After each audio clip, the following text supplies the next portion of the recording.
Broadcasting from the Blanchistan Centre. This is Phoenix FM. The internet is a communications tool used the world over where people can come together to bitch about movies and share pornography with one another. According to the Nerd Index, you should be upside down in a junior high toilet around the clock. This is Sparta! All your base are belong to us. It's a trap 9000! Dr. Octopus. Leave Benny alone! Leroy Dragon! Objection! The balls are inert. Time to sedan. And now it begins. Alright everybody, we are live on Twitch. Thank you for joining us. If you're in the chat, don't be afraid to speak out because that will be great. My name is Darragh Connor and I'm joined on the line by Cian and happy to be here as always. And Katie from Mannequin Blue.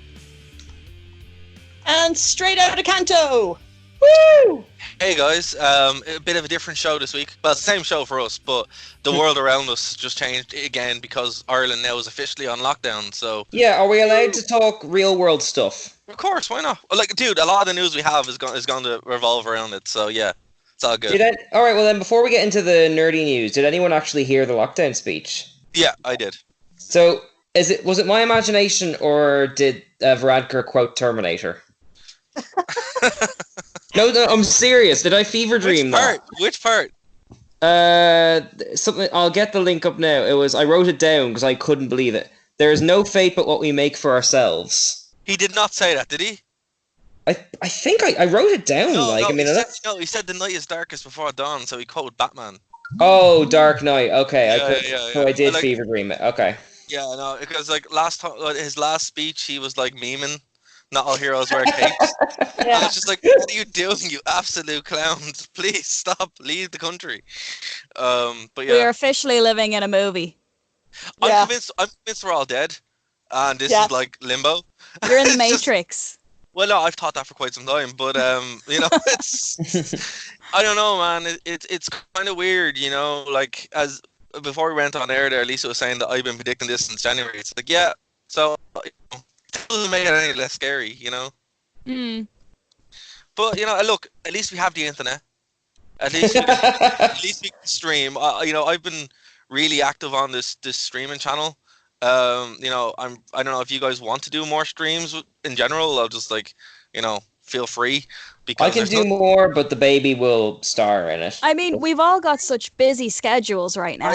It's like, I'm not going to sign you up to doing streams, but I'll just give you the login and you guys can go nuts because there is nothing else to do except for work and go outside. And we can only go 2 kilometers? So that's like to the shop and back for food, basically. So it's just like, wow. A mile and a quarter, I googled it. Oh, yeah?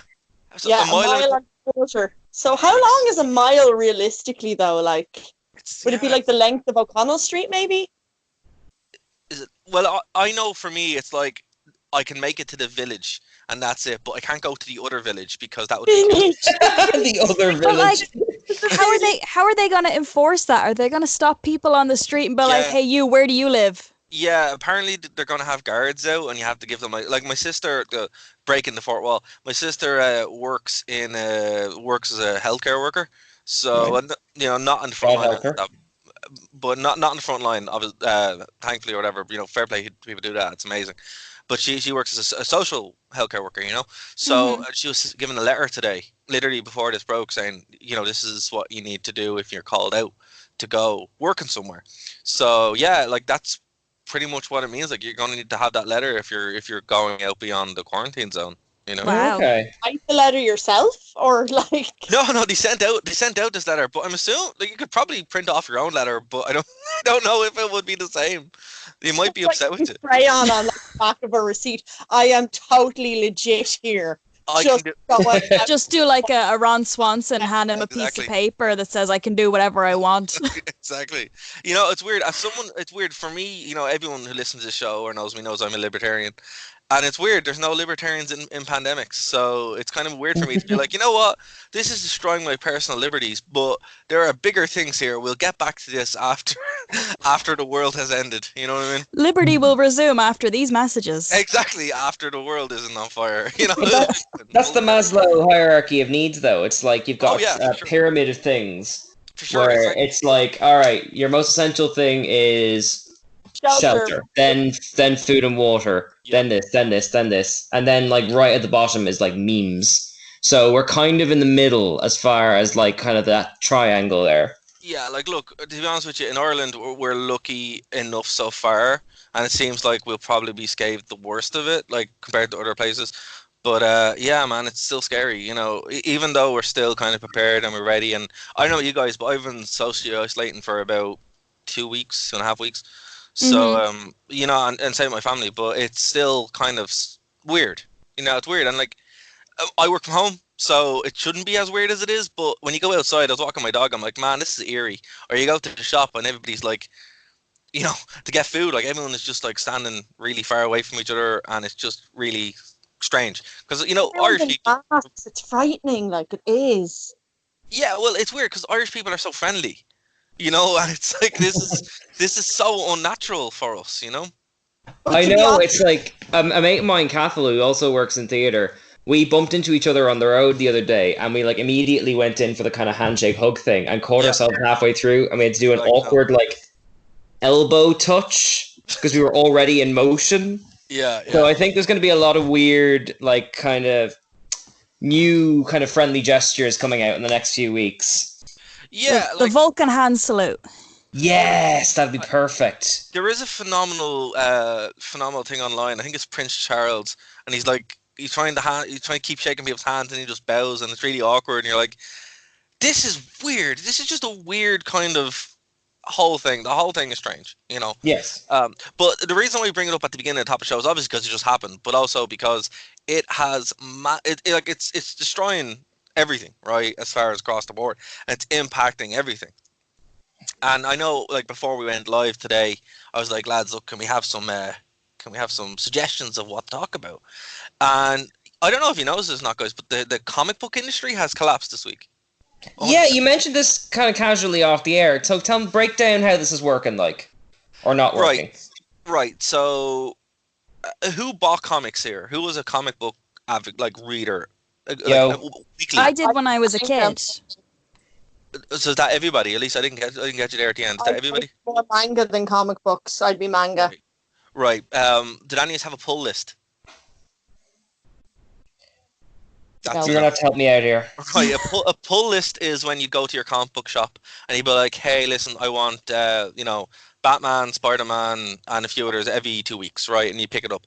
I used to have one at one point that was €50 every 2 weeks. It was crazy. Yes. Okay. In that case, I did have a pull list. If I can indulge myself a bit, between me and my brother, I got the Spider-Mans, the Captain America, Iron Man, and Thors, the Avengers, and the Mighty Marvels.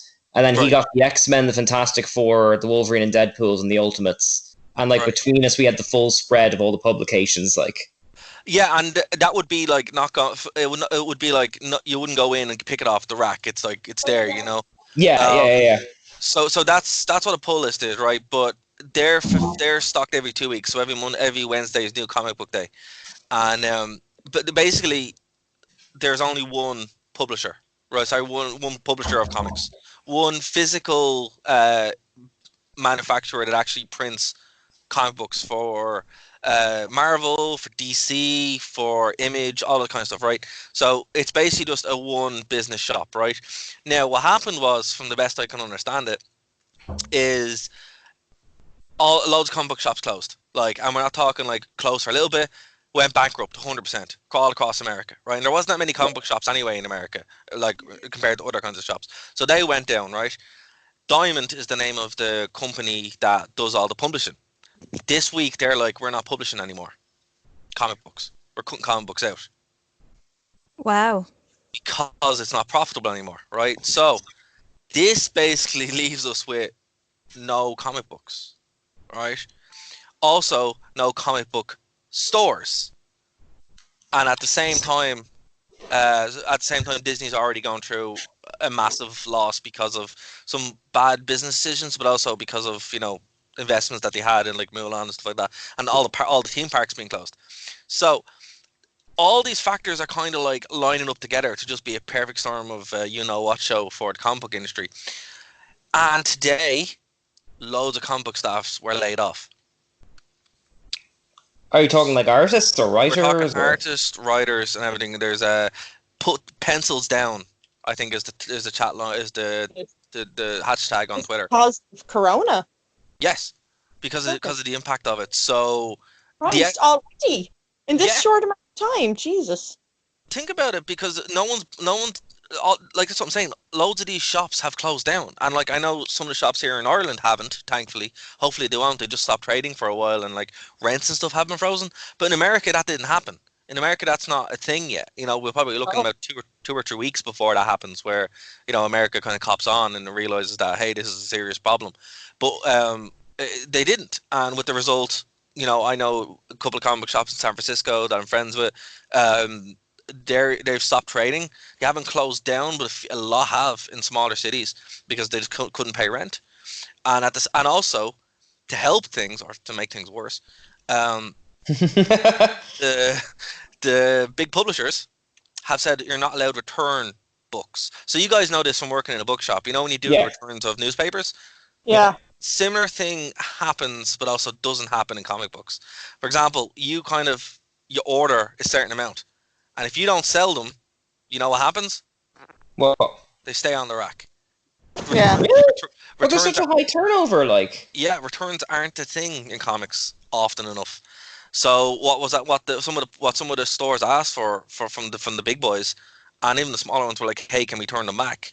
And Marvel said nothing. DC laughed at them, apparently, and Image were the only ones to actually come out and be like, "Yeah, look, we'll give you 50% return." Well, Image is run by comic book artists, though, isn't it? Yeah, but like, it's bad. It's bad. So this was just a loads of little things all at once. So here's the real question. So sorry, here's the real question, and I want you guys to kind of jump in there. Do you like the big thought here is Disney will just stop making Marvel books, and DC have been looking for a while to stop doing books, and it looks like that's probably going to happen. So what do you guys think about that? Like that's insane news that's breaking literally as we're talking. It's just bizarre that comic book movies are the biggest thing in the world, and yet comic books haven't been profitable for like 2 decades. Is it all because of the #1 boom back in the 90s, or like what was the big kind of decline? The comic book crash happened in the 90s, after the special editions #1 boom. But look, here's the thing, right? Yourself and Lisa both working in Eason's, right? Yeah. Mm. Books don't sell. They do though. No, otherwise. Manga do. No, what I mean is compare it to video games or compare it to movies. Like it's niche, and it's more niche by the day. Like I love. But I think as well, a lot of this is to do with with DVDs and video games and stuff. It's all gone digital, and with books, it's going the same way. Exactly. Yeah. Yeah. You know, I don't know. I think books will always survive in some way or another, because Kindle came and went, and like. How diverse is our store? Do we just sell books? No. Yeah. I feel like we are like the painted whores of the paper trade. Like seriously, we sell. That's fair. Like we sell cigarettes, Lotto. We sell all sorts of really weird crap. And we're a bookshop, and we're if we didn't have that, we'd probably have very few customers. If we didn't have all the extra bells and whistles. Exactly. Like the DVDs and stuff, but the DVDs don't even sell. We've been trying to stop them sending us DVDs for ages because they just get shoplifted. No one actually buys them because nobody wants DVDs anymore. So they're sending DVDs into a bookshop, but nobody wants either. It's so weird. Yeah, and it's that kind of midpoint where everything is going digital, and if you don't adapt, you're getting squashed. And it's a myriad of things at the same time, all hitting. And look, if Finn was here, he would understand this reference, so forgive me if anyone doesn't get it. Wrestling in there's a company called WCW, right? And they were having massive financial issues in the 90s into the 2000s. What eventually knocked them off wasn't the lack of interest. It was their overlords, the people actually running the company. Right. Were just like, we don't want wrestling on this channel anymore. and it took $100 million company and reduced it to a $2 million company that was sold to the WWE. So eventually, if that decision is made, that's when you know what hits the fan. That's when you see the end of it. And Disney could just be like, hey, you know, we've lost enough money here. This isn't profitable.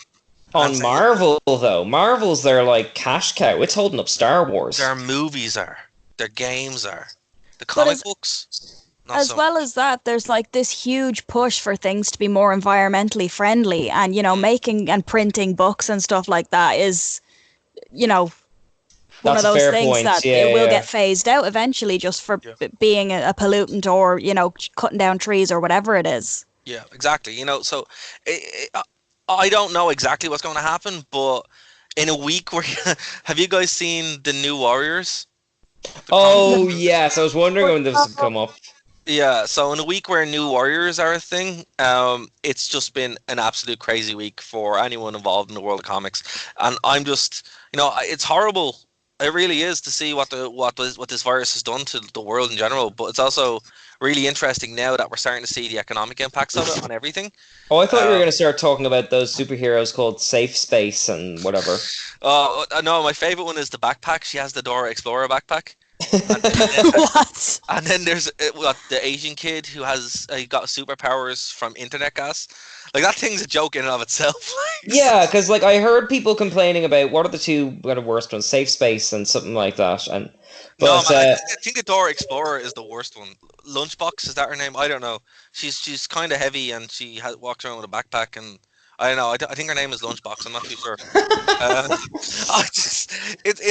It's you know, it literally is a meme of itself. But I just think in the week that happened, the absolute bottom falls out of the comic book industry, and it's like, well, you know, it's been a good run.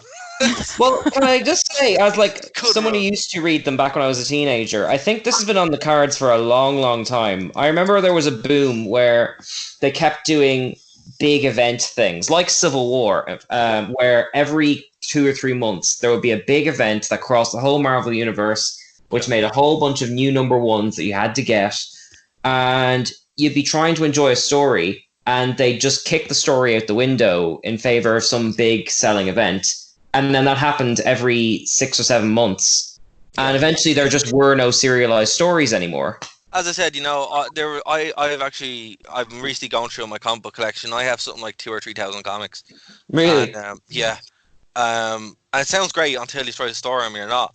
And, you know, as someone who was heavily involved in that thing, I'm like, yeah, you're right. You know, even more recently, there were some good stories and stuff, but they were broken up by garbage. And you're left with a lot of books that had good moments, but nothing really, you know, would stand out outside of your Scott Snyder or something like that, you know?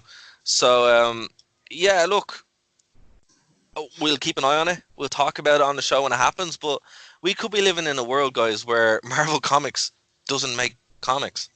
Isn't that weird? That's bizarre. That is the weirdest thing. It's crazy. And it's all, and again, but here's the thing, it's got to do with the industry, you know, purely business, because literally all the printing is done by one company. And I didn't know that. Yeah, Diamond. Diamond are the one company that print for everybody, and they just don't want to do it anymore because it's not profitable. Jesus. So yeah, that's why it's pretty much collapsing in on itself. So could they not go digital though? Is there not some way that they could do this digitally, like transfer over or something? They usually do it on Comixology, but here's the thing: Comixology this week aren't printing any Marvel books, so that's kind of worrying on and of itself. So this is something that we could look around in a week or two, and either it'll all be resolved, or you know, it's game over. I mean, there must be some way, like, because I mean, Marvel and DC have gotten to and all the others have gotten to the point that there are so many series running that they couldn't all be profitable. There must be some way of stripping them down to the essentials. Yes, but Cian, that implies that Disney and Warner Brothers actually want to continue doing comics. Yeah, this goes back to the point about WCW. That was making money.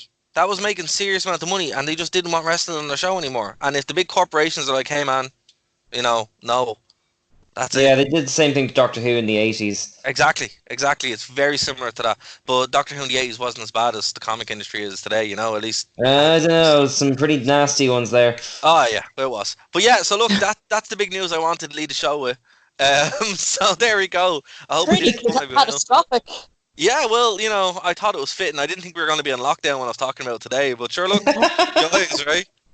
I'm so glad I went for a walk this morning. Seriously. you know, it's just like, I don't know. In about if this goes on for 2 or 3 months, we'll be like a stream things we miss about the outside world. Sunshine, birds, fresh air. Things before the incident. Oh, and man. remember, remain indoors. Burr, burr, burr. It's Can I talk a bit of like kind of anecdotal life stuff for a sec? Of course. Please. We got our walk in before the lockdown, and Prim today learned how to throw a ball for the dog. Oh, so cute. Which is cute, and it's perfect because the two of them can entertain each other now. It's great. We've got arms again. I miss arms. She's like, I can just throw the ball for the dog, and the dog's good. Oh, man. It's like one of those perpetual motion machines, just the two of them going back and forth between each other with the ball. Yeah, exactly. The laws of thermodynamics. And it's even better than that because he only brings it back about halfway, and then she crawls up to him a few feet. Like, so it buys you loads of time. That's like most of the battle done, right? You're sorted. Yeah. Oh, but I know what you. It is really surreal going out and seeing dog parks empty and all that kind of stuff. It is kind of like 28 days later. It's a little bit haunting. Yeah, it's weird and haunting, but like less exciting than I was expecting. I was expecting the end of the world to be a bit more. I don't know. End of the world.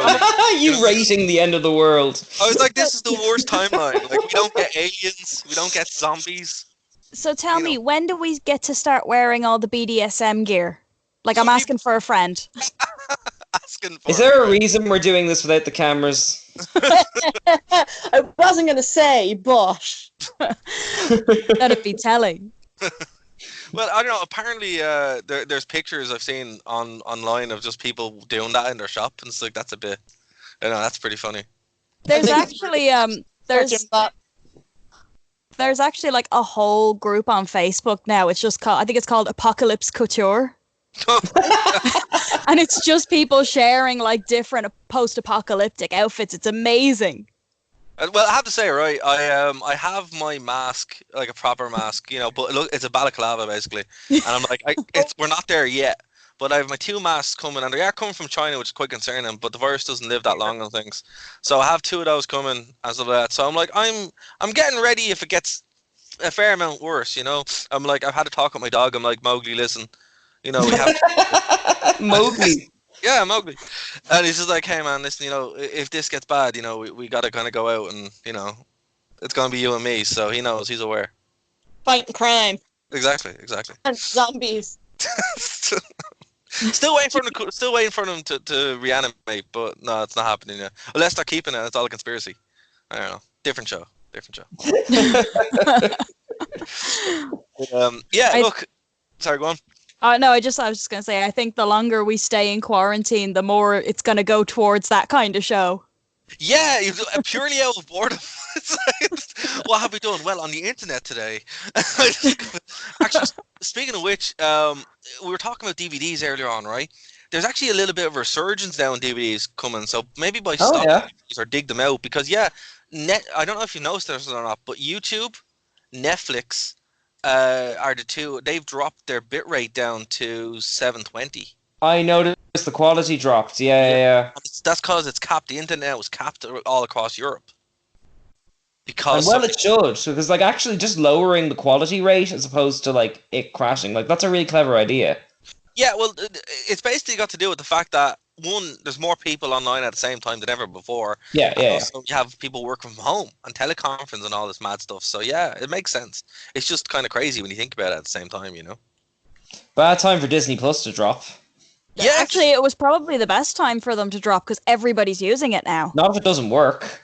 Well, I mean, I got it I got it when it came out, and it's perfect. Oh yeah, I haven't had a chance to get it yet. Tell us about it.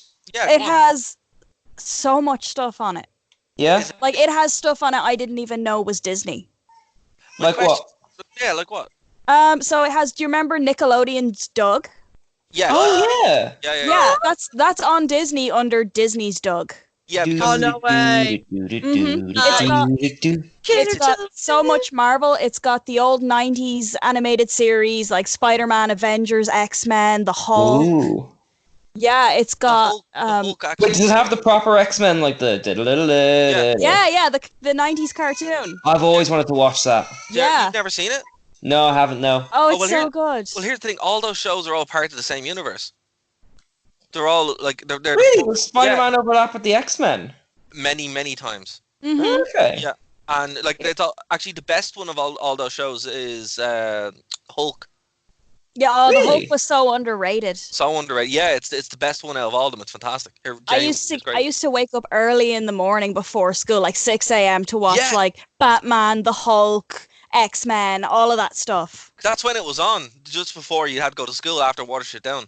Yeah. Yeah. I used to love that show. That was deadly. It was so sad. It's like start the day with depression. Watch some 80s rabbits die. Oh, man, that was Well, it's all uphill from there, you know. Or did anybody, when we were kids, did anybody watch Gargoyles? Yes. It's on Disney Plus. So, oh man, you Yeah. know what? It's weird. You know, theoretically, for educational purposes, I would have had a DVD with all these. Hard drive with all these on it, and yeah, it's great. Yeah. There's But, it's definitely it's worth the investment if you're into that kind of stuff. Here's my question, right? And I haven't got a chance to have it myself yet. My sister has it. I just, literally, I'm still working, so I just haven't had a chance. But is it better than Netflix? Ooh. That's the thing. Because I have Netflix. See, I have Netflix and I have the WWE Network, and the WWE Network is kind of all that I'm watching now because... Yeah, see, I can't say whether it's better or not. Like, it's got things that Netflix doesn't. But then again, Netflix has things that Disney doesn't, you know? Correct. So the way we've done it in my house is my dad and my brother will pay for the Netflix, and I pay for the Disney, and we just use both accounts. Okay, that's fair. Can you share? Can you share up to a limited amount of people, or is there a cap on it, or do you know? Yeah, well, I mean, I don't know if anyone else, like, I've made profiles for other people in my house, but I don't know if they're actually using it. But you can do multiple profiles. Oh, cool. Okay, that's good. See, like the WWE Network is super stingy. Like you can only go one person at a time. Yeah. Ooh, So God. Well, I mean, Netflix, you can, depending on your subscription, you can do, like, I think we have it set to 2 at a time. Oh, nice. Yes. That's fair. So it works out. You know, and worst case, if both people are watching Netflix, I can flick on Disney or whatever, you know? How much is it a month? So I think when I got it, it was a special offer because it was a pre-order. So it was like 60 quid for the year, but I think it only goes up to 70 for the year. That's really not bad. That's about the same price as Amazon Prime. Yeah. And it's got all the Marvel, it's got Star Wars, it's got National Geographic for some reason. Yeah, because Disney owns them. Yeah, well, there you go. What a weird overlap. Well, dude, Disney owns everything. Eventually, it's going to be, Disney Spar, Disney Superman. Yeah, no, it's everything's going to be owned by like Facebook, Disney, and Amazon. Basically, like actually, we're on Twitch now, and that's owned by Amazon. So there you go. Yeah, it's weird. It's crazy. Praise the Amazon overlords. Well, look, I'm so happy that I have Amazon Prime because I'm like, yeah, man, I need this, and it arrives, and it's like, you know what? The world is ending around us, but I can still get my blender. So that's such a South Park thing to say. Yeah, it's weird. It's just as I said, like this is the weirdest timeline where the end of the world happens, but you can still order stuff on Amazon and it arrives relatively soon. Can't get fresh fruit and veg, but I got my blender. Exactly. Well, that's when you have to adapt and find small wildlife and just berries. Stick some bread into it. Well, yeah. Look, at least we have bread. Well, as we discussed last week, there's nothing better than raw bread. So. I suspect bread will go very quickly though, Darragh. I've noticed bread and eggs are very hard to come by in my area. Yeah. That's why you learn to make your own bread, sir. Well, see, this is the thing. I thought you just find it in the wild. No, where I live, there's no flour either. Oh, really? No, everybody's buying flour. Wow. Again, mapping this thing from like January, it's like there's a bit of prep time, but I didn't go too mad with the basement of kitchen rolls like on Extreme Couponing. By the way, that show was amazing. If you're bored, watch Extreme Couponing. It's the best show on TV. Okay, can you give us a run? Because I've never heard of this thing. How have you never heard of Extreme Couponing? Americans love their coupons. I'm scared of all things American. Okay, right. So it's a reality TV show. Don't hold it against it. But like Undercover Boss, it has its moments. And basically, it follows these mainly women. I don't mean to stereotype or any of that, but it's mainly women that do this for some reason. And it will start with them just having these books, like massive books of coupons. They're like, yeah, this is my coupon. This is for. Hey kids, we're eating dinner tonight. Literally, right? And it's just like, yeah, this is for Walmart and this is for the store, and I got these from the stories, and you're like, right. And this goes on for about 10-15 minutes, and they're like, right, now we're gonna go out and get the food, and then they go out and do it, right? It's just they'll walk in and they'll literally fill the trolleys up with like 16 cases of like diet soda and 16 cases of like kitchen roll and stuff that in like small quantities is useful, but I don't think you're ever going to need like 26 cases of baby food when you're all grown adults. Well, this is the thing. They buy the weirdest stuff just because they get the coupons for it. And that's it. And that's the most amazing thing. So like some of them will get lucky and you're like, actually, you know what? You did pretty well. But then they'll cut back to them and they just have like their basement just filled with stuff they're never going to use. Like no one is ever going to use. Yeah, it could be survivalists though. Americans are really into their survivaling things. Yeah. 100%. Look, and that's what I'm saying. If that's what it was for, I would 100% be like, you know what, rad. But it's not. Like a lot of it is just garbage. But the bit that is satisfying, Cian, and this is where you're like, yeah, man, this show's worth it. They'll do their big shop, right? And the shop will be like, what, $800, right? Right. And then due to the couponing thing, and I always feel really sorry for your woman who has to ring this up. Yeah. And just dying of death. And sometimes they'll be like, yeah, so we've been here for 4 hours, and we've just changed over. And this girl, and this woman just goes off and swaps shift, and it's a different cashier because they've been there that long. And then what happens is they'll do it, and it's like, yeah, well, we got $2 back. Yeah. So the end goal is basically to make it to as close to zero as possible, but occasionally you get somebody who puts all their coupons in and the cashier goes, okay, we owe you $17. Yeah, it's amazing. And you're like, this show's the best show on TV. So yeah, genuinely. Did you ever watch Extreme Cheapskates? I haven't, no. So it's similar to Extreme Couponing, but they're cheap in every aspect of their lives, including their shopping. Oh. So it's kind of like, somebody's frying bacon and the handle breaks off the frying pan, so they just get like a vice grip thing and they're like, this is the new handle, everybody deal with it, Or there was a household, they had no furniture and they were trying to sell their house or rent. Yeah, they were trying to sell their house and they were having people come view it, but they had to view it with furniture. Right. So they literally went to their neighbors and they were like, can we borrow your furniture for today? And they're like bringing the furniture across the street to put into their house. And it's just wild. Like they have the kids are sitting out in a paddling pool in the back garden and they bring the dirty dishes out to wash in the pool. And then the kids are the pool is like, it's a pool, it's a bath, so the kids have already bathed in it and then they have the kids washing the dishes in it. Oh, it's foul. Yeah. That's what? No. No. Why? No. If you like extreme couponing, you'll be disgusted. See, that would make me really... That should be the tagline of the show. If you like extreme couponing, you'll be disgusted. See, extreme couponing, right? And to be fair, not all of them are like weirdos or something like that. Like some people are like, yeah, look, we don't need this, so we're just going to give it to our church or something like that. And I'm like, all right, well, I give it to the homeless. And I'm like, yeah, that's really honorable and stuff. But no one sounds like they win in that situation. Everybody seems like they've lost. Oh, but it's one of those shows that you watch it and you're like, okay, I actually feel pretty good about myself. Fair. If nothing else is achieved. I'm glad that's not me. Yeah, fair. Yeah. American TV is weird, particularly when you watch it like in America or on American TV shows. Like, you guys have been to America, haven't you? No. No. Oh, all right, fair. Well, okay. Tell if us you want tales. if you want an experience of what Are the it's shops like, bigger? yeah, everything's bigger in America. It's crazy. Even the people.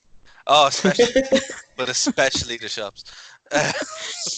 But yeah, no, it's weird, right? If you want the kind of taste of what American TV is like, watch a stream of like WWE. So WWE is on at like 1 a.m. here. So Right. that's how I watch it. I would watch it like, because I don't sleep. And yeah, like all the ads. So they take ads every 15 minutes. So every ad is for like erectile dysfunction or diabetes. But then split in, it's like, try our new triple whopper from, Wendy's. Try our new heart stopper from Popeyes. You're like, you know what? I think I'm seeing a link, but here, guys.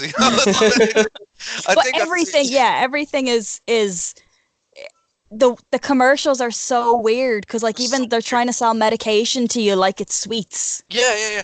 No, what I love about that, Katie, is at the end of it, they're like, it's just some guy speaking really fast about all the risks of this medication.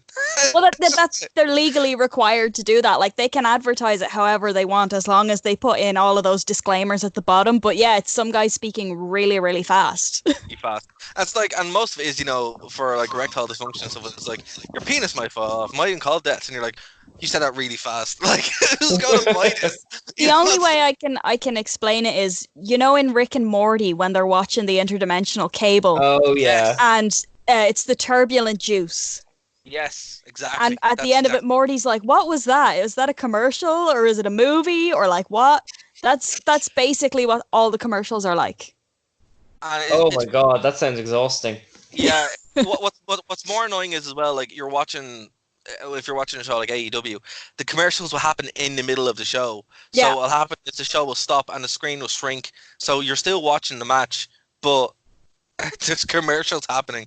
You're like, America, what are you doing? Just calm down. Like, I don't need to hear about Wendy's. I can't even buy these products. But even their our commercial breaks would be like they'd show 15, 20 minutes, maybe half an hour of a show, and then 5 minutes of ads. Whereas theirs, they show the opening credits, 15 minutes of adverts, 5 minutes of the show or movie or whatever it is, another 15 minutes of adverts, another 5 minutes, and it just goes, and then the movie ends, they show like 30 minutes of adverts and then the end credits. Oh my god, like, because I know from watching Judge Judy now and again that like every 2 minutes there's like Judge Judy will return in a moment. Yeah. How would you get anything watched? Well, it's worse when you're So watching distracting. It's worse when you're watching the Super Bowl or something, or American football over there, dude. I can't watch it. It's just ads with like 5 minutes. It's 3 hours of ads with 2 minutes of quote unquote sport. Yeah. So that's it. America's weird. It really is. But what I will say, extreme couponing, and I'm going to check out that extreme cheapskate because I want to feel better about myself. Well, most people aren't as bad as the bathing the kids in the dishwater kind of thing, but it's worth a look. Yeah, definitely. And what is that on Netflix or? I don't think so. I used to watch it like on the reality TV channels or whatever. Oh, fair. Because I know extreme couponing is on Netflix. Really? Yeah. That's where I got super into it. Oh, I'm gonna get stuck into that then. Yeah, it's definitely a good watch. Hard recommendation. Yeah, no, I'm excited for that. Oh man, thank God. You know what? Of all the times for a plague to break out, at least we have the internet and social interaction in this way. Because trying to live, I was just thinking, I'm like, what did people do during the actual like Black Death? That must have really sucked. They died, Darragh. I know, but what did the ones who didn't die do? Like Suffered. But they couldn't read. They couldn't read because books weren't a thing really. So what? Just sit around and wait for death. just like play. I don't know. I'm just thinking. I'm like, of all the times for a plague to hit, at least we have the internet. So that's the main thing. It really is. That could be a T-shirt. That no one steal that. Do not steal. Original. Patent pending.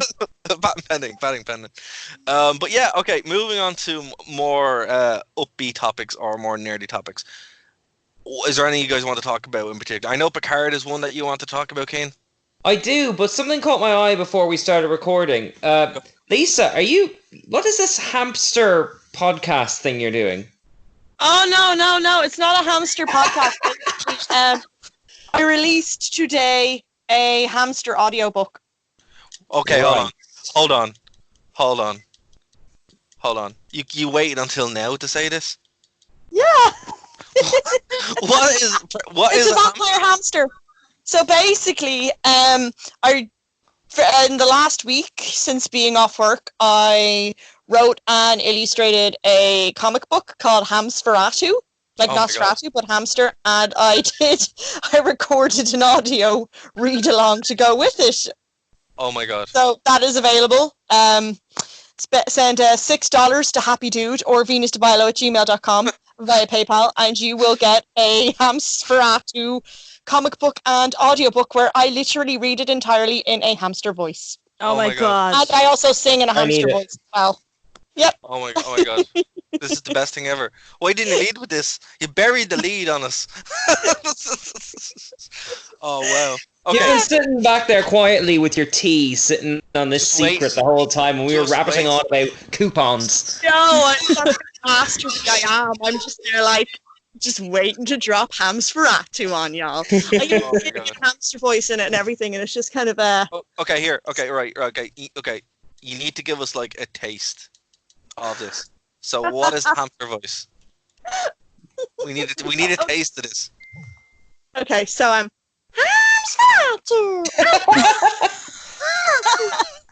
Not for me. I am evil. I'm evil. Very evil. So it's basically, yeah.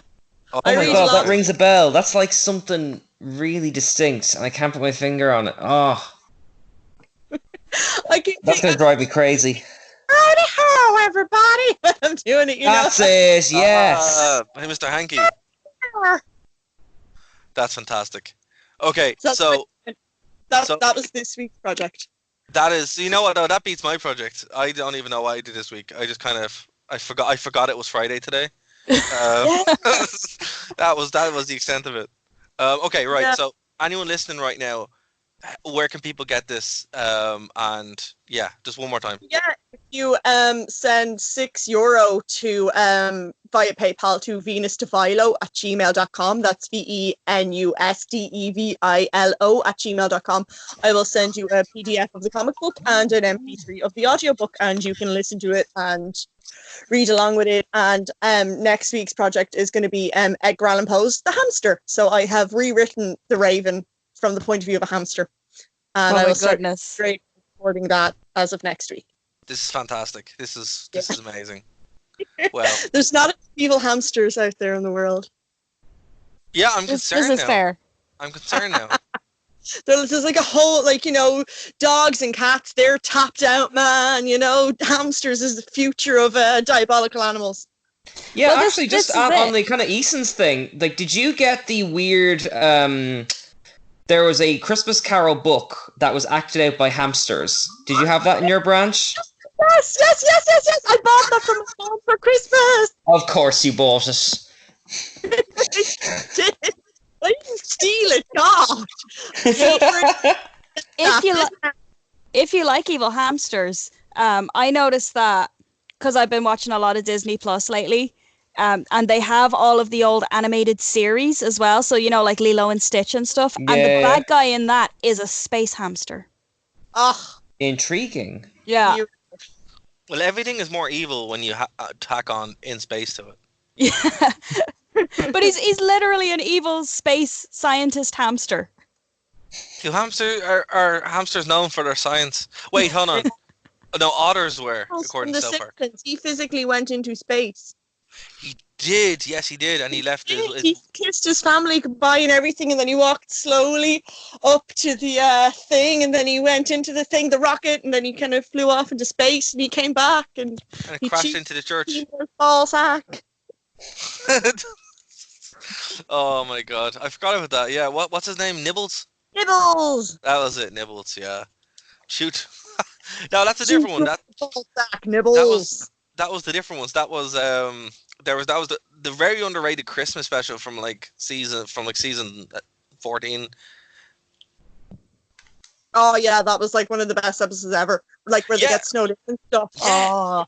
Oh, The Simpsons now, is it? Yeah, some people hate on everything after like season 9. I'm like, nah, man. Season 9 is, okay, right. It's the point when every episode is decent. But one Christmas I sat around and actually like watched. I forced myself, Clockwork Orange style, to watch every single episode of The Simpsons. Just to see. My god! There's and you 30 survived. seasons. There was, and here's the thing, right now.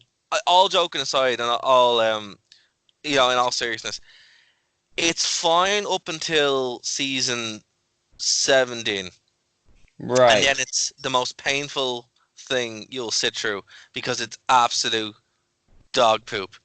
Right? And it remains to be dog poop until like season 20, 21, 20. And then it gets surprisingly not bad. And then the last couple of seasons have actually picked up quite well because they're extremely referential. So they'll kind of jump back and refer to older episodes. So it's actually quite enjoyable. But man, never watch from season 17 to season 20. I'm convinced that's a layer of hell. You go there and Dante. What if you did it like a drinking game? Every time it's awful, just drink. I think you just die. Yeah, you'd just be dead. Like, I'm convinced there's a layer in hell where Dante's like, haha, welcome. Here's the secret. Behold the horrible Simpsons level. He's like, no. Yeah, I just. Since you've obviously done a lot of research, can you pinpoint the episode where it loses you? Oh no, just all of season 17. Like that whole thing is just really bad. Like it just starts off in a bad. Like it's a slow, gradual decline. Right. But there's nothing redeemable by season. Is the worst one. Because all it is just random cameos. It's not even clever. Like I think that's the one that has Lady Gaga in it. Oh yeah, I've seen that one. That was a pointless episode. Even kind of ridiculous. I know that because like Lady Gaga, I happen to like some of her songs. But what I mean is like compared to like when Michael Jackson or Aerosmith or something would be on it, there would be a reason for them to be there as such. It would kind of be like a fun, kind of play on it, or even it'd be something like with the baseball. This is just it's not good. I know. Sorry, Super Eye Patch Wolf on YouTube has a lovely video documenting the decline of The Simpsons. Yeah, and he even goes into detail about like which writers leave to go to do Futurama, and like there's a huge exodus around season 9 because that's when Futurama started, and like that's where the decline. Oh yeah, well, it changed the show completely. There's a great book called what's the book called? It's here in front of me, Planet Simpson. And then there's a book called Zombie Simpsons. Oh, I've heard that term thrown around before. Yeah. And I wouldn't subscribe to that. I think that kind of like perpetuates that there's no good episodes after season 9, which is demonstrably not true. And it leads into this kind of it's terrible and it needs to end. It's like, look, it probably did need to end, but the time for it to end was around season 20.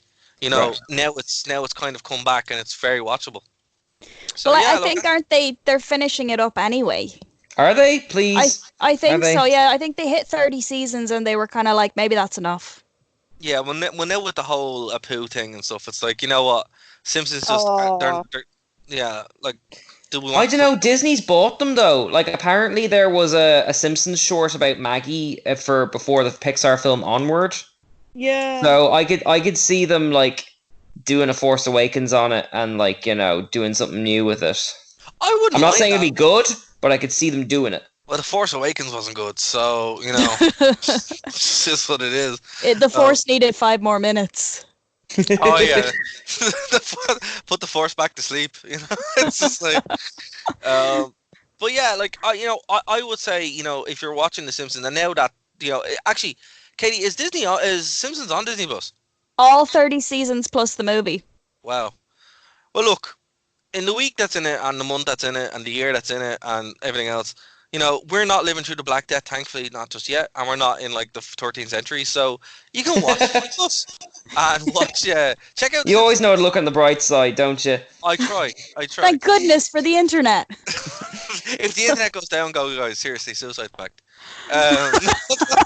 Speak for yourself. I have DVDs. True. I know. No, but I think this would be far worse if the you know, if the internet wasn't there. But listen, my point is, with there in the week that's out and stuff like that, go back for yourself and have a look.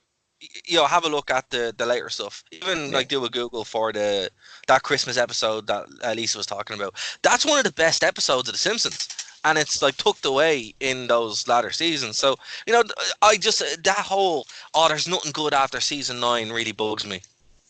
I think it's unfair. Well, I mean, if there was nothing good after season 9, it wouldn't have made it as far as it did. Yeah. They would have cancelled it long before that. Oh no, there was hidden gems in series 11 and 12 as well, like, you know, like Homer getting smart and all that malarkey. Or Bart and Milhouse running the comic shop. Oh, that's brilliant. Isn't it? Yeah, I love that the one. comic book guy and Skinner's mother going out and all that. So good. See, these are I'm putting on my witch hazel. Slides. Slowly going down the banister. Sliding on the banister. Actually, that's Homer. That's a good one. But my favourite one actually is in that season as well. The Computer War Menace shoes. Oh yeah. It's the other one. It's the island parody where Homer starts the Mr. X website. Oh yeah, that's a great one. Oh, and the German Homer in the house. Yeah. I am tie wearing. What we will go out for a sensibly priced meal and a night of efficient German sex. It's great. It's so good. I will have to say though, right? What bugs me about The Simpsons now when you're watching it on Channel 4 and Network 2 and stuff like that as well. Yeah. They censor The Simpsons. Like, yeah. We were watching the Mary Poppins one yesterday and they cut out the entire Tarantino Itchy and Scratchy thing. Oh, wow. It's like, it's aggressive. Like, there's actually the good one, you know, it's the where Homer it's the one where he's accused of touching your woman and he was really going for Yeah. They cut out, you know, the line, it's like, we'll meet this farmer with sex hookers. He's like, where are the hookers? Out back. It's just that's the current episode. And it's just like, why? You're missing, the show doesn't make any sense if you cut this out because it's awkwardly done. And I know it because in theory I have a hard drive that's filled with all the episodes of Simpsons. How many hard drives do you in theory have? Oh, in theory, there's a whole shelf full of hard drives for educational purposes. But yeah, this one in particular, you would say, has completely unedited Simpsons. So I watch them, you know, on my downtime, just to kind of chill out. And then when I do watch them on the TV, it bugs me because I'm like, why did you cut out all of the jokes? Yeah, I've noticed it over the years. In the one about the Prohibition ban, they cut out an English pub being blown up during the St. Patrick's Day parade. Yeah, the New York one is unwatchable because they've cut out every single shot of the World Trade Center and Homer's car is parked between it. So there's entire scenes just missing and it's really weird. See, it's just like, okay, I understand the sensitivity around it, but it's like, listen, when I watched Men in Black, I watched Men in Black there for the first time in ages, and you know they don't cut it out. Yeah, the 2 hours. It's like, yeah, it's a thing that happened. It's there. You know, it's not. It's part of history. Yeah, because I've always thought that it's almost like, you know, the terrorists in that incident win if you try and hide it. You know, exactly. Because like, has anyone ever been to the World Trade Center recently? I was there. I was there 2 years ago. It's just so they've just where the towers fell. It's just a huge square hole in the ground that they filled with water. Yeah, but beside it, they built the Freedom Tower. Yeah, and it's like the tallest building in that part of the world, and it's cool, you know. And they do a whole big thing on it. Actually, the museum. Were you in the museum, Katie? No, unfortunately not, because we went at night. Ah, right. Well, I was there for work. I was in DC for work, and I went to visit my family around Thanksgiving. Mm-hmm. And my uncle was like, you know, let's go see the Freedom Tower. I was like, all right, right on, because he lives over there, you know. Yeah. And yeah, the museum is actually, I heard of the museum when I was in Maynooth because we used it as an example for media programming. So basically, the way they set it up was when you walk in, they have different audio playing from 9/11, and every part of the room triggers a different soundbite. It's really cool the way it's done. It's very eerie. It's a lot like the Titanic Museum, actually. Yeah, that sounds like incredibly triggering. Yeah, it is, but the way they do it is actually pretty amazing as well. Like, it's all audio calls from the time and stuff like that, so it really is quite disturbing. But, of course it is, right? Yeah. So yeah, that was there, and we went to the Freedom Tower, and it was, it was cool, to kind of see, but it's weird.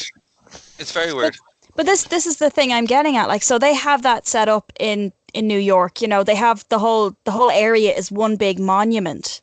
So they're still kind of they're very aware of what happened, and they're like, look, here it is. Come look at it. But in films and TV shows and stuff, they're completely censoring it out. Yeah. It doesn't make sense, It's like pretend it never happened. Yeah, like I would I understand initially, because when I remember when that episode came out, when that episode was being played after the event, and I was like 10 or 11, and I still remember not seeing that episode for years on Network 2 or Sky. Yeah, that's right. Yeah. Like for years you just didn't see it, and I suppose it made sense then, but like now it doesn't. Yeah, it just it really a bit like unnecessary kind of cottoning, Yeah, exactly. Yeah, it's like sometimes with things like that, they go so far trying to protect people, they almost kind of disrespect what happened. The memory. Do you know what I mean? Yeah. It's a tough one, but I've just noticed it with The Simpsons in general that there's a lot of stuff in, because people forget that The Simpsons was revolutionary.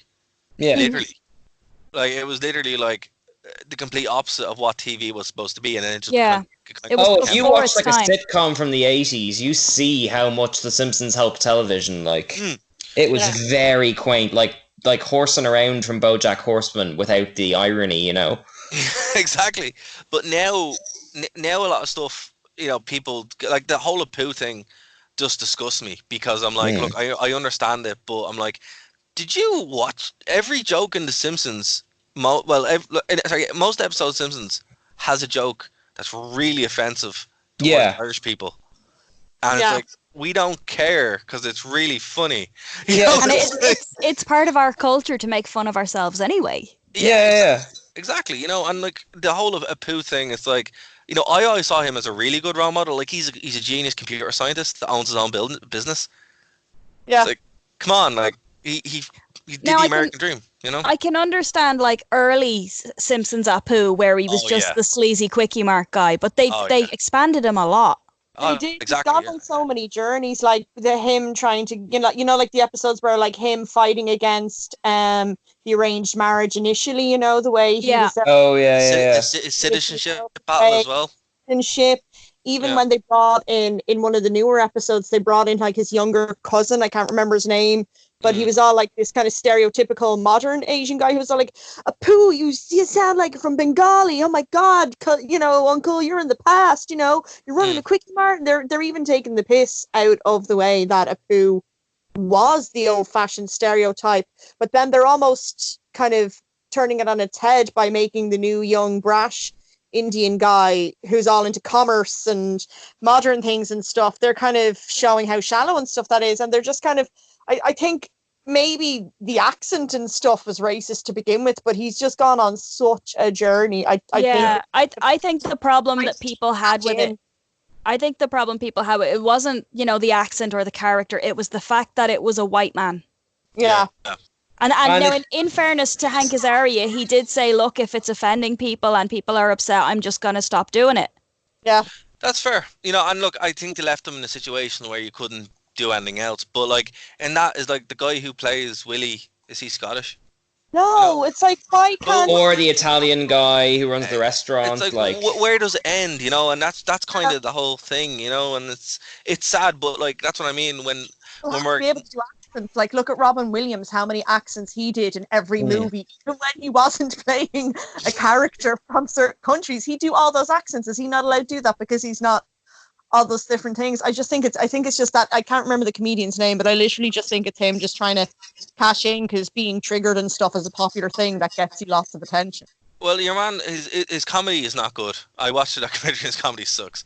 So I think it was just, to be fair though, some of the people who he interviewed are Indian comedians that I actually like a great deal, and their points were very valid. But I'm also just like, man, get over it. You know, it's like, you know, but look, 30 it is. years, it's like of all the racist things to pick on, like that's probably one of the least kind of bad ones. Exactly. You know, I think and it's because it's The Simpsons and it's an easy topic, and if people are insulting The Simpsons, then it's just kind of, oh, it's The Simpsons, that's a huge mega brand, let's pick on that. Yeah. Yeah, and I think that's, you know, probably a good point to look at ending the show when you reach that point now where it's just like the show that's made its career out of, you know, making fun of everybody because everyone was fair game, or, you know, not mean-spirited fun like Family Guy. It's one of the things I don't like about Family Guy. It's way too mean-spirited. There's no heart to it, you know. And then when it tries to have heart, it's very cynical. Oh, it's even worse. It's even worse when it tries to have heart, you know. But yeah. Somehow South Park has good heart, and it's like always very bold and edgy. I mean, I know you're quite up in your South Park, aren't you, Lisa? I am currently like rewatching every episode ever. Really? Oh my god. Yeah, for the quarantine, because I actually just love South Park to begin with, and I know it kind of fell off a bit, like in the later series, it just stopped being funny, but I actually just watched the season 17 to 20 for the first time in the last week, and I thought it was amazing. The most recent season is fantastic. Are good, kind of towards 3/4 of the way through where they are from around the season 14, 15 onwards, it just kind of stops being a bit funny. It becomes very kind of political and very relevant to specific American politics and stuff like that. Yeah. Right. I kept with it, and then it got better, and it was really funny. And that whole kind of season where Randy Marsh is Lord and stuff like that, and it kind of got the quirky, surreal kind of humor back into it. That it wasn't just because the thing is with South Park, it's so topical. Yeah. Unless you're watching it like every week as it comes out fresh, which I wouldn't because I'm a binger. I like to watch things when they come out on DVD and I watch them all in one sitting. Things that are topical aren't topical anymore. They're old news, and I've either missed the boat with hearing about it, or I'm like, God, that's so old, you know? So what I noticed with the original kind of first couple of seasons, I'm on the end of season 2 now. I started watching them during the week. They're not topical, but they're like just really weird stories, like aliens and stuff. Like, you know what I mean? I think their heart is, and each of them has such a liberal message. Well, not libertarian, because they're both libertarians. Right, but you know what I mean? Like it's no, 100%. Yeah. Like that's what I've always liked about the show. I think it's just like everyone just gets it, you know. It's just. There's a little something for everybody there, you know. Go ahead. I was gonna ask Lisa there. Which one is that the season that has the rainforest with Jennifer Aniston in it? The Getting Gay with Kids episode. That's my favorite episode. It's so funny. It's so good. I'll that tomorrow. Oh, sorry, that's also what I wanted to know, because that actually I think along with Good Time with Weapons, that's probably my favorite one. Yeah, it's so strange that South Park used to be safe enough to have celebrities. No one's gonna go near it now. Yeah, true. Sorry, Katie, you want to get in there? No, what I was just going to say was one of the things that always impressed me about South Park was the fact that they had such a huge turnaround. You know, like it was always topical, it was always on point, but it never lost the heart. Yeah. So that something would happen within the week, they would have an episode out ready to go to be watched, but it never felt rushed. There's a great documentary, I don't know if you guys... 6 days to launch, that's the one. Basically, it goes through their creative process of them writing, producing, voicing, and delivering the show, because basically they do it within 6 days. Yeah. That is mad. When you consider it probably takes like a month to do an episode of The Simpsons, and it takes 6 months to do The Simpsons. Jesus. 6 months for The Simpsons. I mean, it takes like 4 years to do a season of Rick and Morty. Oh, yeah, actually. Yeah, but at least it's good when it arrives. No, you know what? Oh, you know what? Is it not? Have I missed something? The new series is very. I didn't even know there was a new series. Yeah, well, this is the thing. So it got licensed to 4OD or E4, whatever it was, and they put out the first 5 episodes on 4OD for like 2 weeks or something, and then took them down. Yeah. Really? Yeah. Okay, how So come? if you didn't, it was like a timed release thing. So if you didn't watch them when they were up there, that was it. Like they just got rid of them. Forever.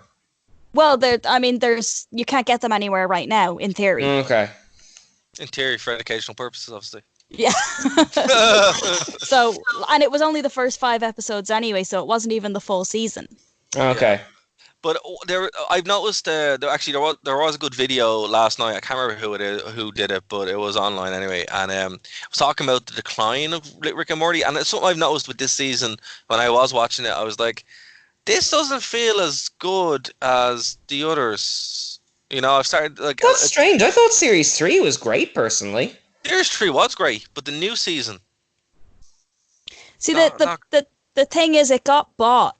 It got licensed for, I think it was 100 episodes. Right. So that the company, I can't remember what company it was, but the people who bought it, they licensed it for 100 episodes because if they get 100 episodes, they can properly franchise it and sell merch. Right. Yeah. So that's what they're doing. They're focusing on merch right now. Oh, that's disappointing. Yeah. That's disappointing. And I know, like, we were here defending the Simpsons, the brand that literally invented probably the Kiss version of cartoons as such with merchandise, but it's still... Do the Bartman. You know Michael Jackson wrote that? Yeah. He wrote it because he wanted Bart to have a #1 hit. So wait, was that actually Michael Jackson in the episode about Michael Jackson then? Yeah, he was using a pseudonym. Right. Yeah. And they also mixed up apparently one of the best impersonators at certain points as well to kind of get around it, which is weird. Apparently they tried to get the Beach Boys to write a sequel to Do the Bartman. Can you imagine that? That would be amazing. I'd listen to that. That'd be amazing. Well, now this is later era Beach Boys now. Like, you know, so it may not have been like... No, I would listen. Still, yeah. Yeah. Well, I mean, I used to, when I was first starting out face painting, I used to do this gig where it was a summer gig and it would be like 4 days a week for 3 months. Right. And the company that we worked for, they were very like on the cheap. So we used to use their Spotify, and we'd be in the middle of this big shopping center, and their Spotify ran out. So all they had on the phone, ran out. Yeah, they were like paying for it, you know. Oh, just ran out of songs. Oh, yeah, the Spotify subscription ran out, and they didn't want to renew it. So they had 3 songs on the phone, and the 3 songs were Will Smith, Miami, Getting Jiggy With It, and Do the Bartman. So we had to listen to those 3 songs on repeat 4 days a week. It was like 6 hours a day for 3 months. Oh, wow. So like I would take a Beach Boys Bart song over Do the Bartman right now. You know, that's why like that upside down, inside out, yeah. Yeah. That's why I hate all Frank Sinatra music. Well, it haunts my dreams. For a similar reason. Oh god, that's horrible. What, because of the Bartman? You hate it? No, but it was like 3 months of Do the Bartman. Like, yeah, like 3 months of anything constantly, but particularly when it's such a small pool of songs. Like, you win. At least with Frank Sinatra, I got the greatest hits of Frank Sinatra for a year when I was working in the cinema. Oh, yeah, that'd be rough. Yeah, it was. But at least there was 12 songs rather than 3. That's just worse. And whoever was running the sound system didn't know how it worked. So, like, when Getting Jiggy With It came on, he played the intro like 5 times before the actual song played. Oh. Na na na na na na na na na na na. Getting Jiggy With It. To be fair, there are worse Will Smith songs, but you know, again, it doesn't matter. That song could be anything. After 3 months of listening to Astray. Yeah. Oh. I don't know, Lisa. Did you ever have those free licensed pop music songs in Eason's? Yeah, I'm getting withdrawal symptoms from them. Not hearing awful music every day, literally. R&B jams about doing the dishes. Yes, or She Lived Like She Was Harry Potter. Oh god, I forgot about that. Oh my or god, that awful techno club Hold jam, on. literally called the To-Do List. Hold on, you guys, what? What is this? Eason's brand royalty-free music that would get piped in on a loop all day, every day in Eason's. Yeah. Now, fair enough, it's not as bad as Katie's, but it's still really, really bad. Just because it's more diverse doesn't mean it's any less torturous. It's just have you ever heard the one about the woman and the monkey who have sex and get married, and he's got a really long tail? There was a monkey with a long tail. Okay, I don't know this one. What? Oh yeah. No, It gets played down in our art basement. I was just going to say that I used to love it when Tesco's would do that, you know, the off-brand pop songs, because they didn't have to pay royalties. It's the same songs. Yeah, I get like post-traumatic stress going from like Eason's to like a shop and then sometimes to the airport and hearing the exact same song that doesn't exist. Yeah. Playing like. That is amazing. No, it's been a while since I worked in retail, but I did my time, and it was a Spar. It was a local Spar, and they did the same with off-brand. But then they'd occasionally have like random ones. They had the Ting Tings for ages. And I was like, weird. How do you like? It'd be random stuff, and it sounds like it's a different loop. They must have upgraded. But yeah, they'd randomly break into the Ting Tings, and you're like, you can only afford the Ting Tings. Hold on now, the Ting Tings were great. They were, but it was just weird that they were the only thing they could afford. It was like one girl singer and one guy playing the drums. Like, who's making that music? Oh, they were brilliant. I had that album. Now I really want to listen to this music, guys. You know, help me out. If you know where I can buy this. I've been looking. I can't get it anywhere. I can't find it. I have literally not. You know what? You know, like, you know, I spent like 9 months in a Vietnamese camp, and I've gone mad trying to find that, but you just can't get the spices right. They just can't get the paste right. That's what it sounds like. You guys have like Stockholm syndrome. I nearly found one, which was it was like, Lisa, maybe you can help explain it. It was a version of Joy to the World that's interrupted by a racist like radio like conversation. What? It's so strange. And like it's like joy to the world, and then it's get interrupted by some guy phoning in and then doing a rap verse. But it's like all these like Jamaican accents done by clearly white people. Oh yeah. Because they're like, oh, they made me a DJ. Oh, hello, Captain. All this kind of stuff. What? It's really, really out there. And I found it on the internet on an album called Not Your Grandpa's Christmas Songs. That had like, the website clearly had like 50 views or something like that. It was very like kind of 90s, like kind of font setup, that kind of thing. That is fantastic. Oh, that is the best thing I've ever heard. I will find it and I will play it on the show at some point. Do. But you know what? That's another one. California Christmas dinner for 22. That was a big one. Mass walkouts from the shop. That's Christmas. California Happy Christmas in the cold outside. Oh my god. You know what we're going to do? This year for our Christmas show, we're going to actually have a play along and listen to them. Oh, great. That's good. So it's what's going to happen. You suggested it. Are we going to take on Christmas FM? Is that what we're doing? Oh, no. We'll do a collaboration, maybe. Maybe. Lisa, you've got an in with them. We have an in there. All right, guys. So before we go, is there anything you want to say about Picard? You know what? It's a bigger conversation than we've time for. I'll leave it till next week. Okay, we'll leave it for next week. Guys, this has been a lot of fun. I've enjoyed this. I hope you guys have too. Yeah, definitely. I'm fierce giggly. For anyone listening, if you want to support the show, they can go over, and we have a Ko-fi.com thing as well. So if you just go over there, you can go to Nerd to Know Media. But the best free way to do it is by clicking the link below for the Brave browser. I don't know if you guys have actually used the Brave browser, but it's super good. You click that, we get money, so it's all good. Or just give us money, send it on. That would help too. Keep us running in the apocalypse. Exactly. Or no, what's the currency of choice, guys? Is it toilet roll now, or is it bottle caps yet? I think it's hand gel still. There were signs up in all Lidl and Aldi's like, on my walk today saying like only 2 Jack's roll per people, only 2 hand sanitizers per people. Lidl had that with baby food. Yeah. Did you see how they combated that in like, I think it was the Netherlands or something? Mm. So it was, if you wanted a bottle of hand sanitizer, it was $2.99, but if you wanted 2, it was €100. Oh my God. That's brilliant. That's really good. Really good. Yeah, and it worked out way better than just, you know, only 2 per customer or whatever. People would actually take that seriously, you know. Mm-hmm. But what I would say as well, if you guys want to support Katie, you can go over. Katie, you want to give your details there for? Are you still taking Blue Honors? Yeah, I've kind of frozen that for the minute just because I've applied for, you know, government help.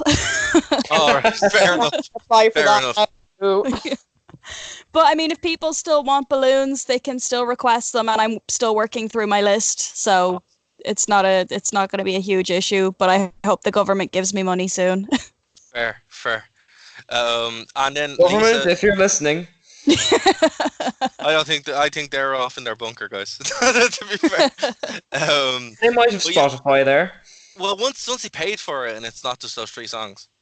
You mean you don't want to hear California Christmas? It's the same guy that was in that in the shopping center. Oh no, I only have the Bartman and Will Smith. Yeah, and listen, Lisa, I'm saying this now. I can't wait to hear that audiobook, because that's gonna be good. No, yeah, Hamsteratu, that's amazing. So yeah, again, if people want to do that, buy it, support Treo Canto, because that's amazing. Yeah, so that's us for this week, guys. Again, anything you want to plug? Anyone wants to plug anything before we go? No? Okay. No. I think everything's ended, so you know. All right. Save toilet paper for other people. Yes, do. Don't be a jerk in the apocalypse, because you know. Don't be a jerk.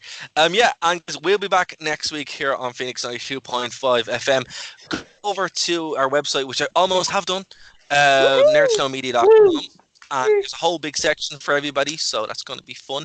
Our Twitch channel, Nerd Ducks, is where we're going to be streaming. I don't know if these guys are going to stream more, but there's always streams going on there in some way. And yeah, until then, we will talk to you guys later. Goodbye. Bye.